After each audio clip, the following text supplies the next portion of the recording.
아빠 사랑하는 사람들 쳤어요.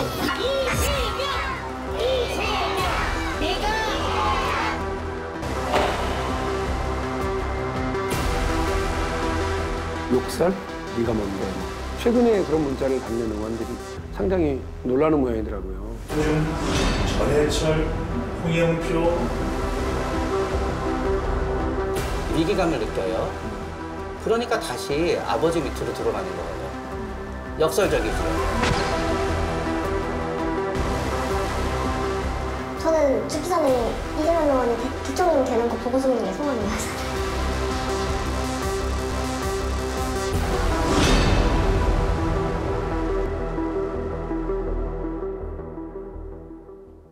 네, 시청자 여러분, 혹시 개딸이라는 말을 들어보셨습니까?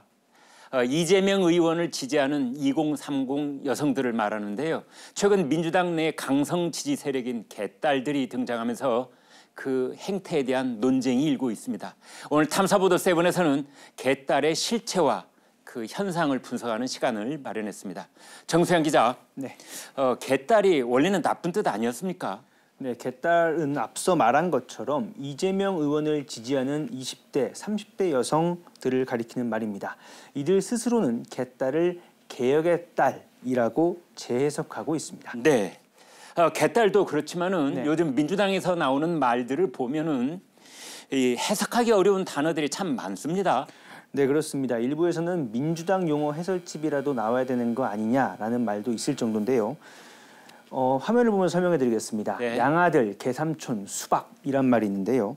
양아들은 양심의 아들을 줄인 말로써 이재명 의원을 지지하는 20대, 30대 남성들을 가리키는 말입니다. 네. 개삼촌은 40대, 50대 이재명 의원 지지자를 말하고요. 수박은 민주당인 척하는 보수 인사를 가리키는 용어입니다. 네, 그런 의미였군요. 예, 그렇습니다. 그렇다면 개딸이 어떤 행태를 보이기에 논란의 중심에 있는지 취재했습니다. 지난달 인천 계양을 재보궐선거 유세 현장. 국민 여러분, 다시 한번 시작하고 싶습니다. 대선 패배 후 이재명 후보가 전략 공천을 받은 지역입니다. 많은 사람들 사이로 젊은 여성들이 눈에 띕니다. 이재명 후보의 강성 지지층이자 민주당의 새로운 세력으로 떠오른 이른바 개딸입니다. 제가 다른 거라도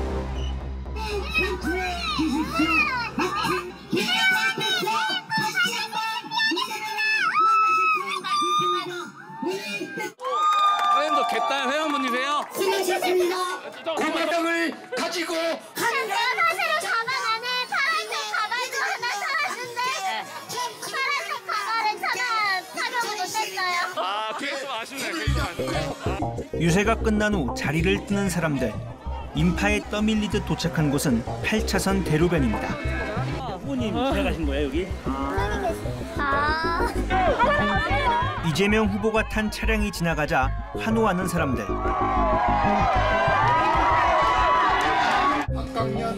이 후보를 향한 젊은 여성층의 지지는 유명 아이돌의 팬덤을 방불케 합니다.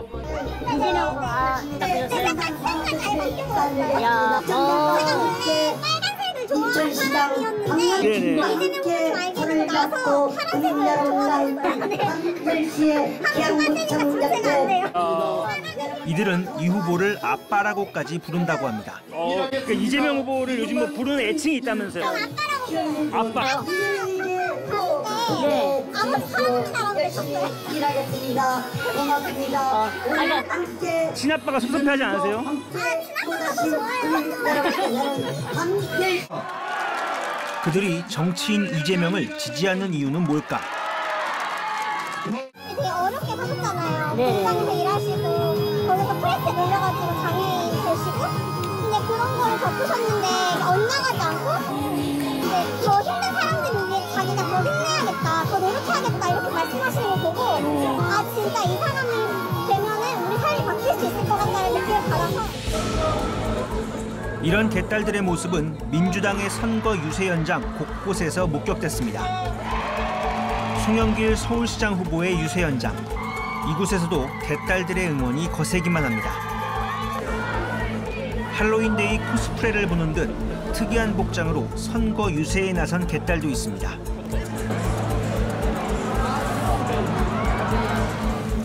오신 이유가 있으세요? 생각나서요. 생각나서? 네. 저 할아버지 뒷다리랑 우리 집은 다 빨간색인데 저만 혼자 뒷다리라서. 그런데 이 여성 지지자는 갑자기 눈물을 보입니다. 왜 우세요? 왜 우세요?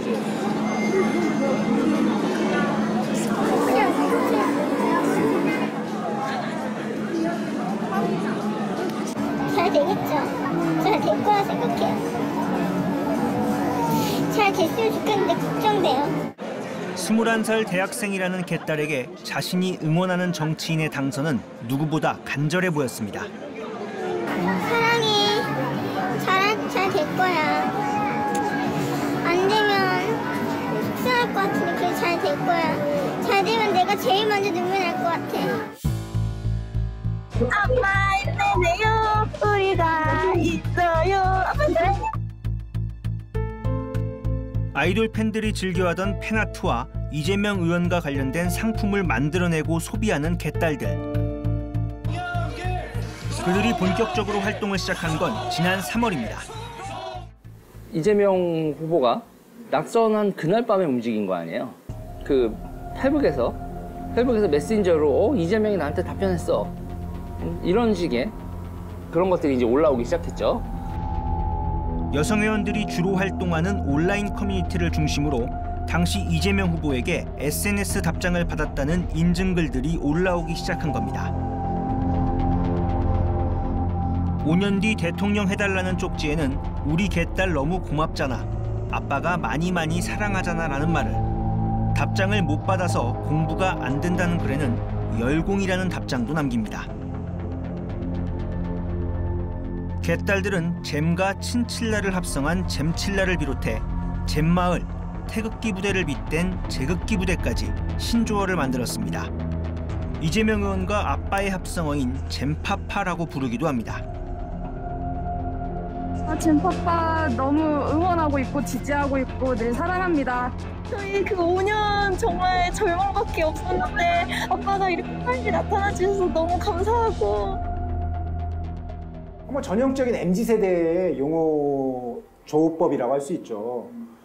일단 그 개딸이라고 하는 용어 자체는 유명한 TV 드라마에는 그 드라마였었죠. 하나는 개라는 표현에서 알 수 있듯이 정말 개처럼 말 안 듣는구나, 그런 딸이다, 이런 의미가 있는데, 또 한편으로는 우리 과거의 할머님들이나 어르신들이 그 어린 손자, 손녀들한테 아이고 내 똥강아지 이런 얘기 하거든요. 그러면서 이제 자연스럽게 우리는 뭐 정치인의 딸이야 이런 것보다는 우리는 개딸이야, 충성 애증의 관계야. 그게 이제 정치적으로는 또 개혁의 딸이라고 하는 또 조하고 절묘하게 맞물린 거죠. 이재명 후보가 대선에서 패배한 다음 날 2030 여성들이 주축이 돼 만든 팬카페의 회원수는 3개월 만에 20만 명이 넘어섰습니다.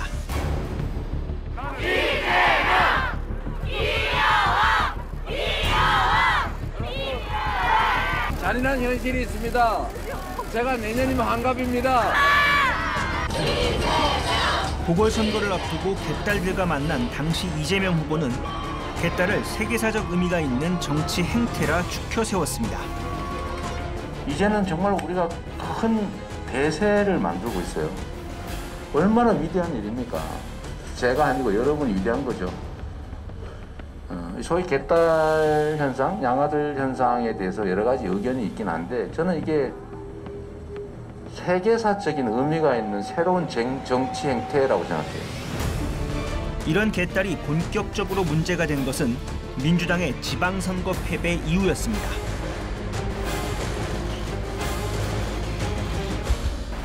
국민 여러분들의 엄중한 질책을 겸허하게 수용하겠습니다.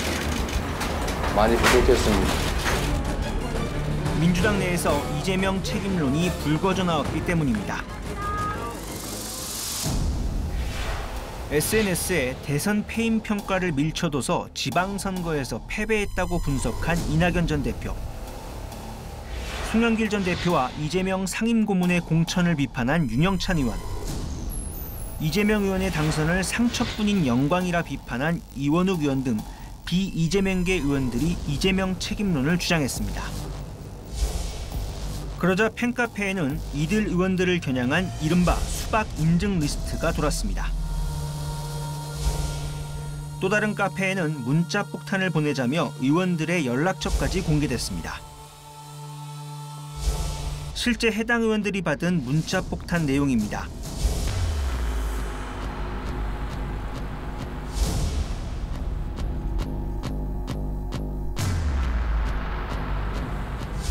잉크가 많이 들어가는 검은 바탕으로 해당 의원에게 팩스를 보내자는 일명 팩스 총공 글도 눈에 띕니다.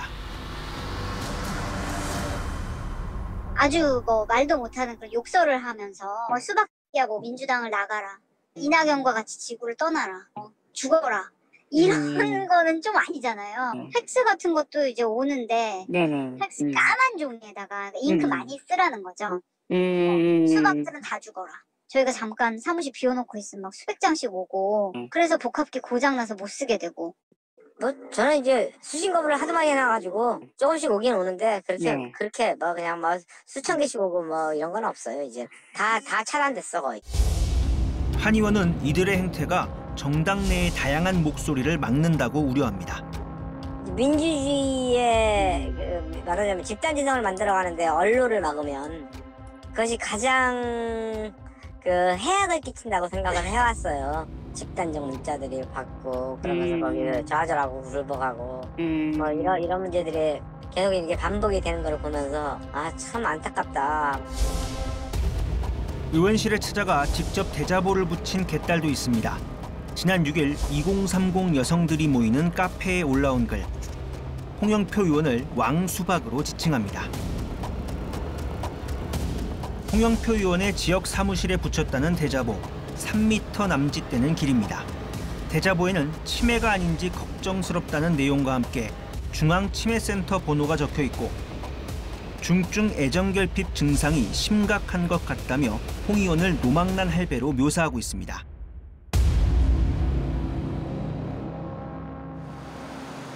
취재진은 홍영표 의원 지역구 사무실을 찾았습니다.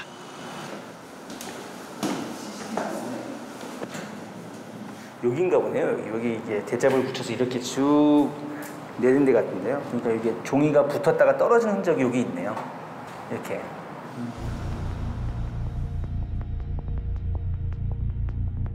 안녕하세요. 당시 상황을 조금 더 자세히 확인해 보기로 했습니다. 안녕하십니까. 저 탐사부서 세븐이라는 방송국에서 왔는데. 예. 폐기했어요. 그런 거 갖고 있을 리가 없고요. 정치를 오랫동안 이렇게 학습하고 배운 분들이 아니어서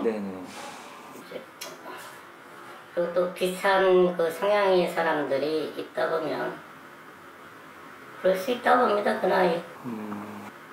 그런데 사과하고 가셨어요. 그래요?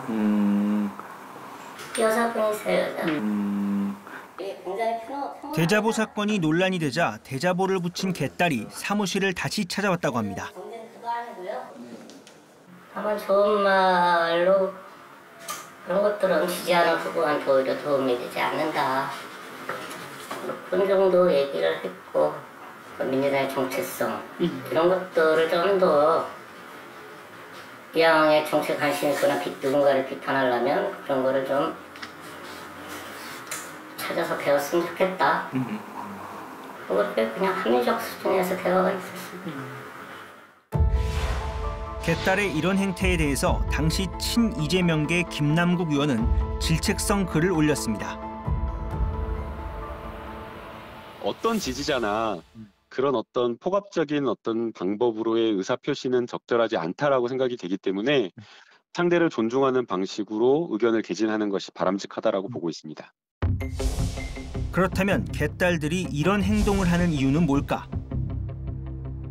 이제 문자 총공을 몇 번 했을 때 실제로 이게 민주당에 영향이 가는 걸 보고 저 여성들이 그 지지자들이 정치적 효능감을 느낀 것 같습니다. 그 이후로 사실 갯딸에 대한 활동이 더 적극적으로 변모했다고 보는 제 계기였다고 생각을 하거든요. 취재진은 자세한 이야기를 듣기 위해 이재명 의원 팬카페에서 활동 중인 한 개딸을 만났습니다. 지난 2월부터 이재명 의원을 지지했다는 27살 직장인 김명진 씨. 김 씨가 개딸이 된 이유는 뭘까? 여성적으로 해체한다라고 해서 20대 남성들이 윤석열 후보를 더 지지하게 될 계기가 되었잖아요. 그러면서 저도 되게 뭔가 반감이 많이 생겼던 것 같아요. 그러면서 개딸들이 과격하다는 비판에는 동의하지 않는다고 했습니다. 왜 이렇게 과격하게 하냐라고 하는데 진짜 과격하게 하는 거를 못 보셔서 그런 거 아닌가 싶어요. 프랑스 같은 데 시위하면 화염병 던지고 그러잖아요. 사실 문자는 핸드폰 끄면 그만이고 팩스는 팩스기 끄면 그만이고 퇴사부에 붙어있는 거 안 보면 되는데 그게 왜 과격하다라고 얘기하는지 저는 그들한테 한 번 더 물어보고 싶어요. 그나마 세상이 2030 여성들의 목소리를 주목하게 된 것은 자신들의 이런 행동이 있었기에 가능하다고 주장합니다. 사실 개딸이라는 말이 나온 게 대선 한 달 전? 그쯤이잖아요. 그런데 지금까지 이렇게 취재까지 하러 오신 거 보면은 그만큼의 우리가 많이 억울했던 점이 목소리가 많이 누군가는 이제는 들어주고 있는 때가 온 것 같은 단기간에 관심을 받았다는 그런 화력? 그게 저희의 가장 내세울 수 있는 장점이지 않을까 싶어요. 그러면서 김 씨는 취재진에게 소원이 있다고 말했습니다.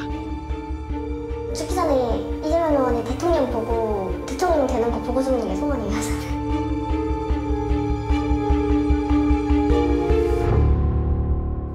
네, 정 기자. 잘 봤습니다. 개딸들은 자신들의 행태가 과격하지 않다고 생각하는군요. 네, 그렇습니다. 취재진이 만난 개딸들은 자신들의 활동이 정당하다고 주장했습니다. 네, 그렇다면은 개딸들의 행태를 어떻게 해석해야 합니까? 네, 정치 팬덤의 행태가 논란이 되고 있는데 이들의 행태를 어떻게 해석해야 할지 빅데이터 전문가, 행동 분석 전문가 등과 함께 다각도로 분석해봤습니다. 먼저 취재진은 빅데이터를 통해 개딸 현상이 언제부터 주목받기 시작했는지 확인해봤습니다.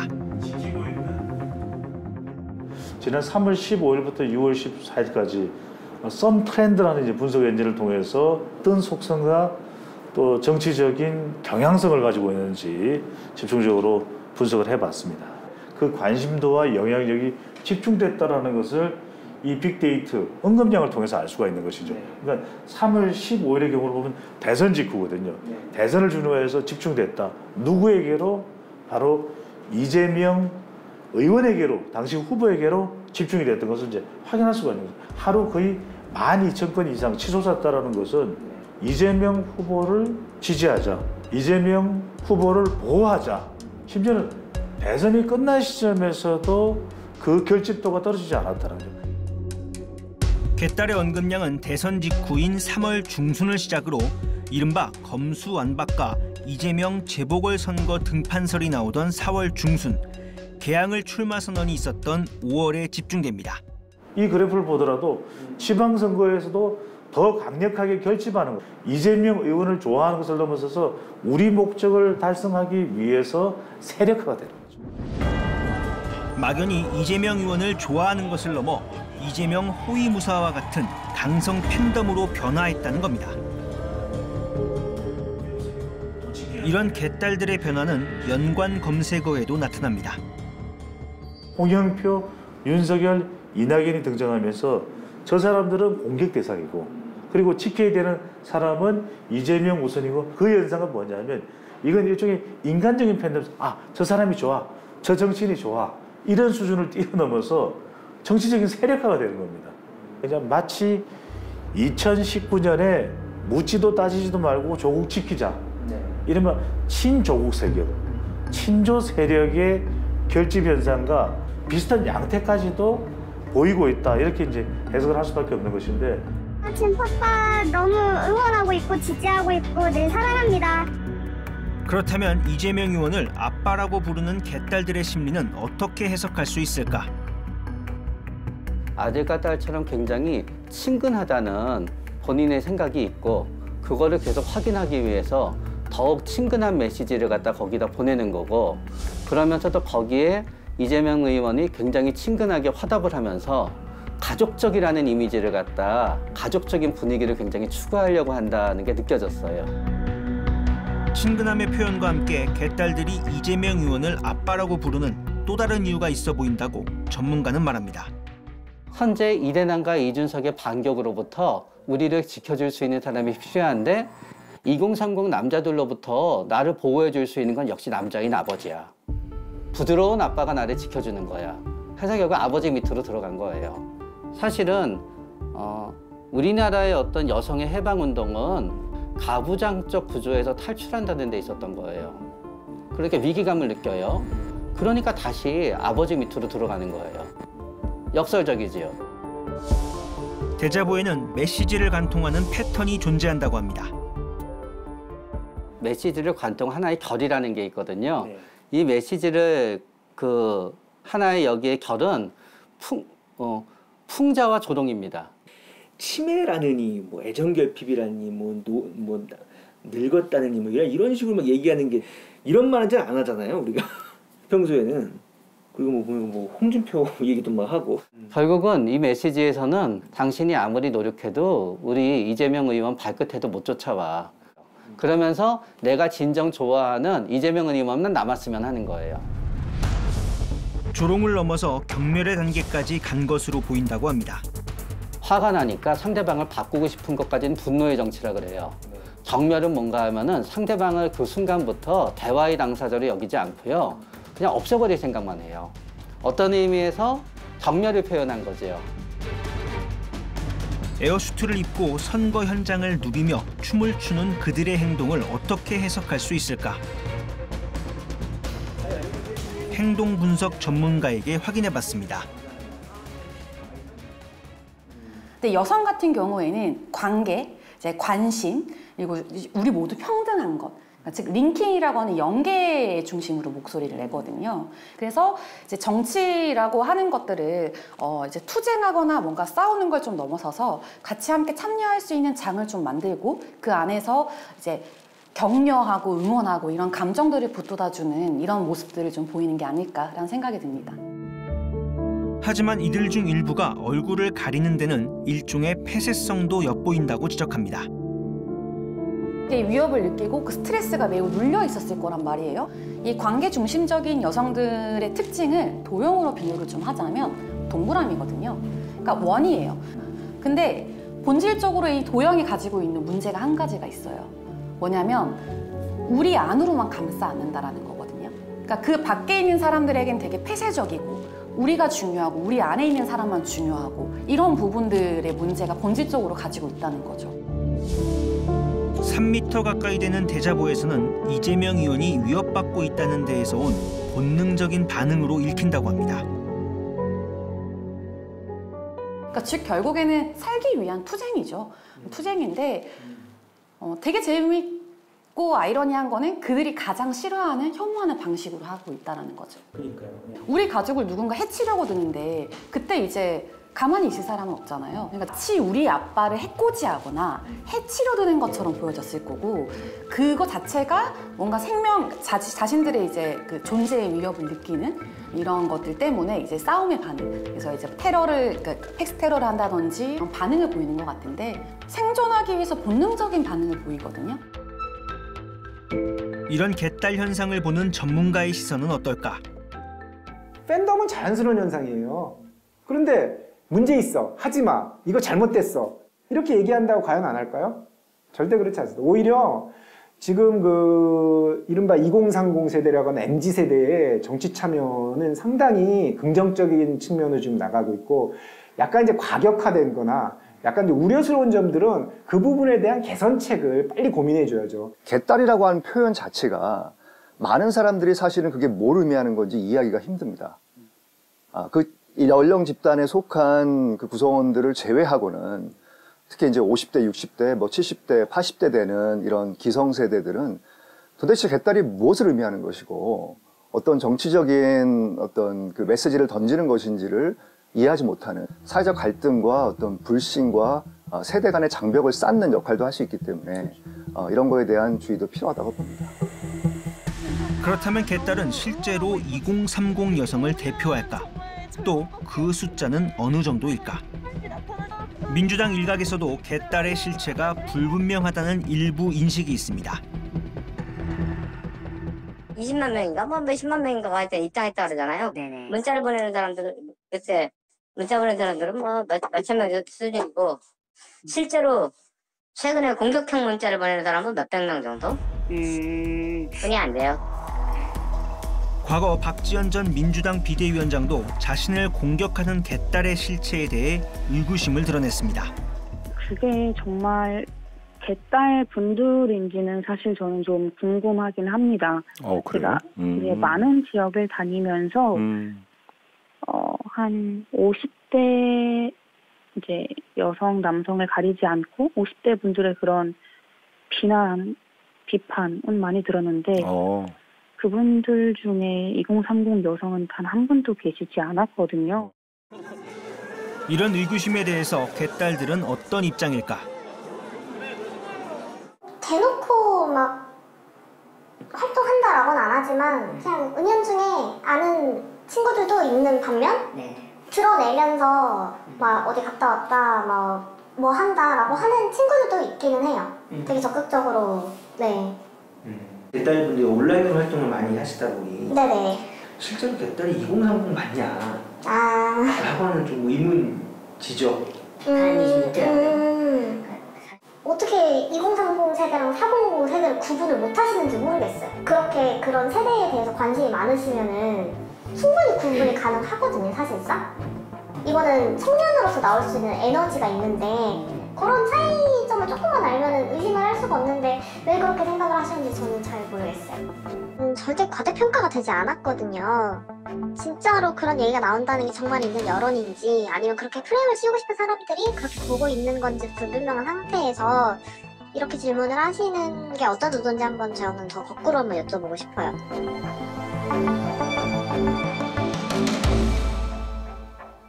네, 정 기자. 개딸에 대해서 다각적으로 분석을 했는데요. 민주당 내부에서는 개딸의 평가가 어떻습니까? 네, 지난 지방선거 이후 민주당 내부에서는 개딸에 대한 평가가 극명하게 엇갈렸습니다. 친 이재명계 의원들은 새로운 지지층, 발랄하고 재밌다라는 평가를 내렸고요. 비이재명계 의원들은 과도한 정치 팬덤과는 이별해야 한다라는 의견을 내고 있습니다. 네. 그런데 최근에도 개딸로부터 문자 폭탄을 받은 의원들이 있다고 해요. 네, 그렇습니다.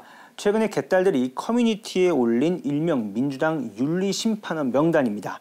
성희롱 의혹이 불거진 최강욱 의원에게 징계를 내린 민주당 의원 명단이란 건데요. 저희가 확인해 본 결과 김혜재 위원장을 제외하고는 모두 잘못된 명단이었습니다. 제1야당이 된 민주당이 강성 정치 팬덤 개딸을 두고 고민이 점점 깊어지고 있는데요. 민주당이 어떤 선택을 할지 취재했습니다. 지난 7일 인천국제공항. 공항 안에는 초록색 옷을 입은 사람들이 무리지어 있습니다. 1년간 미국 유학길에 오른 이낙연 전 대표를 배웅하기 위해 지지자들이 나선 겁니다.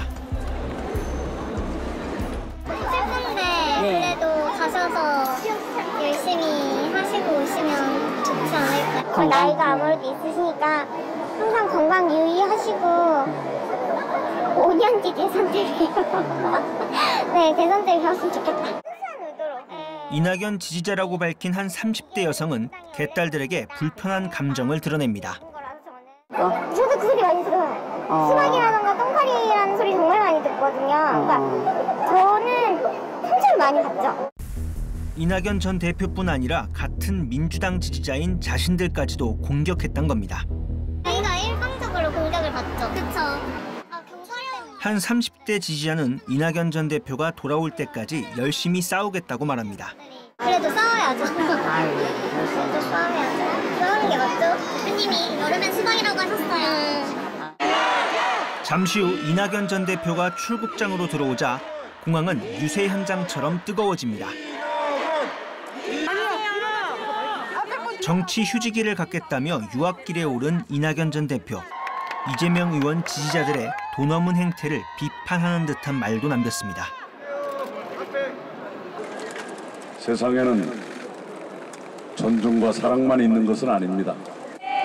어떤 사람은 저주하고 또 공격합니다. 그것을 여러분이 정의와 선함으로 이겨주시기 바랍니다.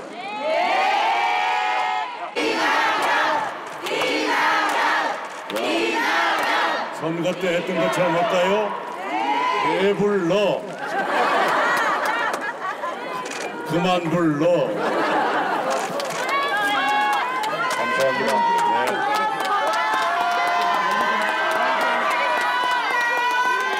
잘 다녀오겠습니다.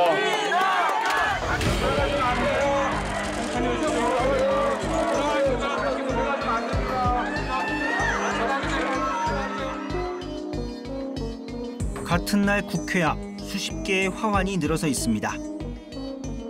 이재명 의원의 지지자들이 국회 등원을 축하하며 보낸 화환입니다. 잠시 후 이 의원이 도착하자 꽃다발을 전합니다. 이재명 국회의원 반대표 가자! 반대표 가자! 그렇다면 현재 개딸들의 목표는 뭘까? 지난 4일 민주당 당사 앞 2030 여성들의 집회가 열렸습니다. 이재명 의원의 국회의원 당선을 축하하는 화환과 사퇴한 박지원 전 비대위원장의 성토 현수막이 걸려있는 집회 현장. 그런데 한쪽에서 집회를 지켜보고 있는 중년의 여성이 눈에 띕니다. 아니 2030만 앉아야 된대요. 그런 게 어딨어요? 여자들만 앉아야 되는 거 아니면 남자는 못 앉아요? 2030 여성 지지자 참여자 이래서 2030 여성들의 집회이기 때문에 함께 참석할 수 없었다는 겁니다. 그런데 개딸들의 그날 집회는 관심을 끌기에 충분했습니다. 이미 이때부터 집회 참석자들 사이에서 이재명 당대표론이 나오기 시작한 겁니다.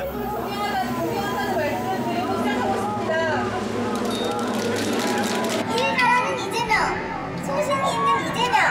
저희는 이제 그분을 믿어서 그분을 민주당으로 보내서 당의 중심을 만들고 민주당을 정말 바른 길로 쇄신하기 위해서 이제 저희가 이제 밀고 왔습니다. 이재명을 대세로 민주당의 중심으로 모아서 민주당 원팀 만들어야 되죠? 8월 전당대회에서 이재명 의원을 중심으로 당을 재편하자는 겁니다. 또 다른 발언자는 당대표 후보군으로 거론되는 다른 민주당 의원을 비판합니다. 이낙연과 이세균 수석들 언급 가능합니다. 아직도 당대표 욕심내신 것 같은데 조만간 사무실 꾸미러 가겠습니다. 저희는 여명이에요. 쓰고 좀 합시다. 그런데 문제는 이들 개딸 중 대다수가 전당대회 권리당원 투표권이 없다는 사실입니다. 민주당의 당원 당규에 따르면 전당대회 6개월 전에 입당하고 6회 이상 당비를 납부해야 권리당원이 됩니다. 그러나 대선 이후 입당한 개딸은 권리당원에 해당되지 않습니다. 친이재명계 안민석 의원은 신규 당원에게 투표권을 주는 특단의 조치가 필요하다고 밝혔습니다. 그러나 친문 의원 측은 반대 입장입니다. 저는 기본적으로 그런 이제 규칙을 바꾸는 것은 이와 같이 시기적으로 당면에서 해서는 안 된다고 생각을 합니다. 전당대회에 대한 것은 후보 등록 개시 90일 전까지 확정하도록 되어 있거든요. 2년 후 총선에 공천권이 걸린 만큼 계파 간의 갈등도 뜨거운 상황. 수박 이런 단어 쓰시는 분들 제가 가만 놔둘 겁니다. 어떻게 같은 당 구성원한테 그렇게 공격할 수 있어요? 당내에서는 강성 팬덤에 대한 경고성 발언도 나왔습니다. 그렇다면 이런 강성 팬덤에 대한 민주당의 선택지는 무엇일까? 지방선거 패배에 대한 이재명 책임론을 제기했다가 문자 폭탄을 받았다는 박용진 의원. 강성 팬덤의 문자 폭탄은 이번뿐만이 아니었다고 합니다. 민주당에서 5년간 있었던 일이에요. 근데 이 5년 동안 있었던 일을 방치하고 혹은 즐기고 혹은 이 뒤에 숨고 하는 그런 정치가 민주당 안에 있었던 거예요. 예전에 저기 4.7 재보궐선거 지고 나서 그 이른바 초선 오적이라고 표현하죠. 초선 오임이 조국 사태에 대한 반성, 우리에 대한 반성 이런 걸 얘기했다가 한 2, 3년 만에 딱 또 뜻이 잘못 전달됐다 이러면서 끝났잖아요. 지난해 재보궐선거 이후 일부 초선 의원들이 받은 문자 내용입니다. 팬덤의 대상만 바뀌었을 뿐 행태는 비슷하다는 겁니다. 그러니까 이게 사실은 그러니까 입을 막으려고 하는 거, 그리고 건강한 토론과 의견 개진을 하지 못하도록 만드는 효과가 있어요. 근데 예전에는 그거를 문재인 대통령은 양념이라고 표현했잖아요. 우리 정치를 좀 뭐 이렇게 다양하게 만든 양념. 그리고 이재명 후보는 세계사적 현상인 것처럼 얘기하셨잖아요. 그러면 안 돼요. 그러니까 잘못된 건 잘못됐다고 얘기를 하셔야지.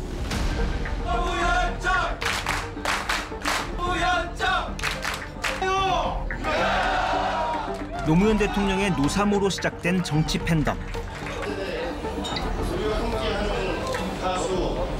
예를 들어서 노사모 같은 경우에는 지역주의 타파라든지 권위주의 청산에 대한 노무현 당시의 후보의 어떤 진정성이라든지 노력 이런 부분에 반응한 부분이 있었고요. 노사모 시기만 하더라도 그게 일방적인 지지 그리고 상대방에 대한 일방적인 반대로 이어지지는 않았다라는 거죠. 즉각적으로. 정치 팬덤 문화가 시작된 지 20년이 넘어가지만 일부 퇴행적 모습을 보이고 있다는 지적도 나오고 있습니다. 우리 편 아니면 적이다라는 흑백 논리와 편 가르기를 동반하고 있다는 겁니다.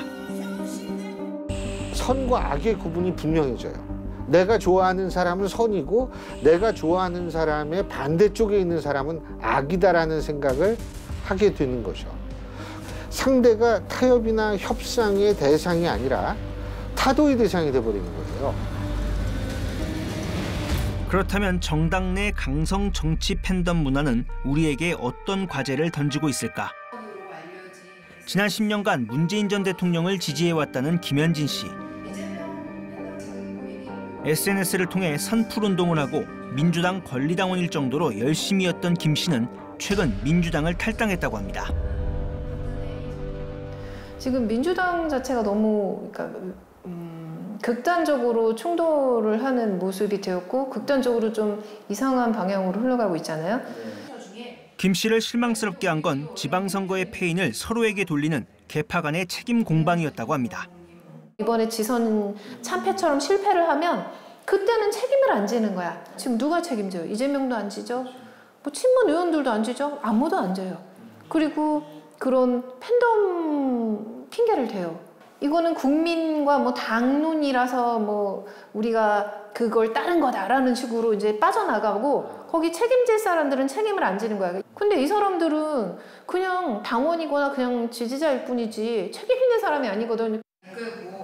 그러면서 김 씨는 강성 팬덤보다 팬덤을 이용하는 정치인이 더 큰 문제라고 강조합니다. 그러면요, 일반 국민들이 볼 때는 정치 혐오가 더 짙어질 수밖에 없어요. 그러면 양 극단의 지지자들만 남아요. 그러면 그 사람, 그 소수들끼리 모여갖고 하고 싶은 대로 해요. 개딸들이라든가 일부 문파들도 자기들도 모르는 사이에 그런 식으로 기능을 하면서 이 사람들을 돕고 있는 게 아닌가 이렇게 생각합니다. 이재명 의원도 최근 개딸의 행태에 대한 입장을 밝혔습니다. 지난 18일 인천 계양산 수백 명의 사람들이 이재명 의원을 외칩니다. 이재명 의원이 국회 입성 후 첫 공개 행보에 나선 겁니다. 파란 옷에 파란 마스크를 쓴 지지자들. 에어슈트를 입고 온 개딸들도 눈에 띕니다.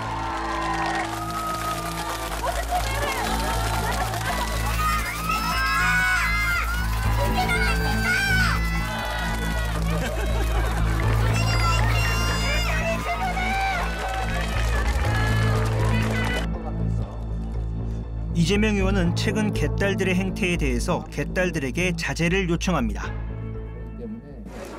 표현은 좀 포지티브하게 우리 개딸 여러분들, 양아들 여러분들이 정말로 잘하시는 게 그런 거 아닌가요? 과격한 표현, 저는 거친 표현, 예를 들어 억압적 행동 이런 것들이 자꾸 최근에 문제가 되는데 그런 것들은 오히려 적개심을 강화할 뿐이죠. 그리고 특히 최근에 뭐 논란되는 것도 있지만 여러분들은 안 그럴 거라고 보는데 예를 들어 과한 표현을 하게 되면 어린아이들도 과하게 억압하면 반발하잖아요. 점점 가열되고 있는 정치 팬덤 논란. 강성 지지층의 눈치만 보고 자기 지지층의 요구를 따라가기만 되면 심지어는 나라도 망칠 수가 있다, 저는 그렇게 봐요.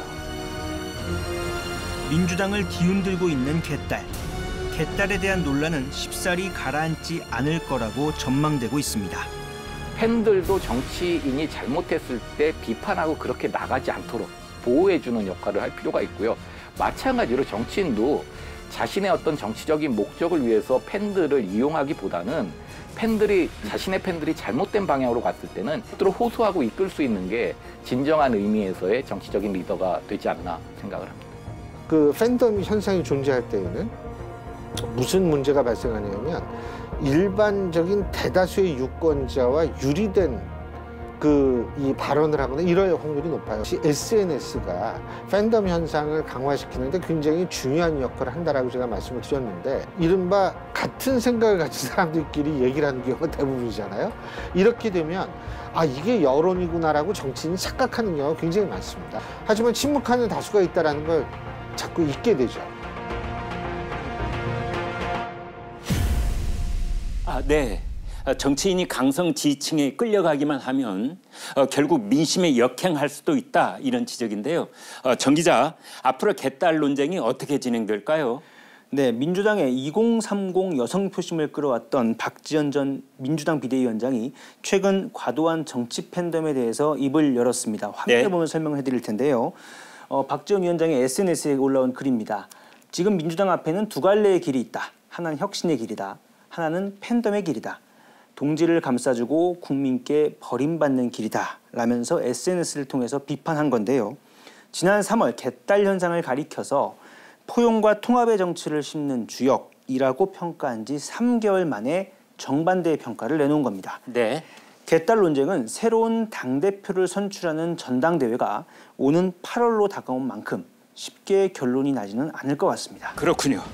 자, 개딸 논쟁을 두고 민주당이 어떤 선택을 할지 좀 더 지켜봐야 할 것 같습니다. 정세영 기자, 수고했습니다. 정치에 활력을 불어넣는다는 점은 정치 팬덤의 긍정적인 측면일 것입니다. 그러나 팬덤의 영향력이 지나치게 확장되면 정당의 의사결정 구조가 일부 왜곡될 수 있습니다. 소수 강성 팬덤의 목소리가 과잉 대표되면 토론과 타협을 기반으로 하는 민주주의가 무력화될 수도 있다는 것입니다.